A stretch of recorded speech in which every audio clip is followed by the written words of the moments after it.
What's going on up in Stokes County right now is the biggest scam perpetrated on North Carolinians since Mark Robinson ran a daycare. Now, if you haven't heard a lot about this yet, this is not just about Stokes County. This concerns all of us in North Carolina and how the data center developers, Duke Energy, and our state legislature are all working together to enrich themselves at our expense. Last week, the Stokes County Board of Commissioners approved Project Delta, a massive new data center project. This thing is so big that in the data center industry, it's referred to as a hyperscale project, and the developers themselves say that their data center will eventually require several hundred megawatts of electricity. Several hundred megawatts could mean a lot of things. It's more than 100. It could be 200 or 300 or 500 megawatts. We don't know. Just for context, 300 megawatts is roughly the power demand for the entire city of Asheville. Now hang on to all that for a minute while I tell you the second part. Just the week before, Duke Energy announced that they are building a new nuclear power plant right down the road from this data center,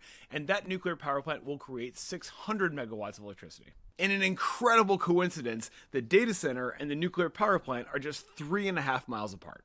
So the data center requires 300 megawatts of power, and the nuclear power plant is going to create 600 megawatts of power, which means that this data center will consume around half of all the electricity that this nuclear power plant produces, and maybe more. So let's boil this down. Duke Energy is building a whole nuclear power plant, mostly to supply a massive data center to power AI, and passing on the costs to us. They will be cranking out the talking cat videos. This is not all because of a couple of county commissioners in Stokes County. This has its origin in Raleigh and our state legislature. Last year, the leaders of our state legislature passed a bill that permits Duke Energy to pass on the cost of all this data center power demand to us. Governor Stein vetoed that bill, but then every single Republican lawmaker and 3 Democrats voted to override his veto and make it law. According to Duke Energy, the average residential customer in North Carolina will see a $21 increase in their bill just next year, so Duke Energy can build new power plants for data centers. Our higher electricity bills to Duke Energy directly subsidize the data centers, which makes AI cheaper to produce for big AI tech companies,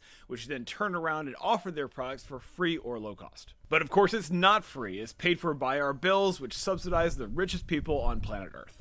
Our state legislature could stop this at any time. They could force Duke Energy to stop passing on those costs to us and require data centers to produce their own power.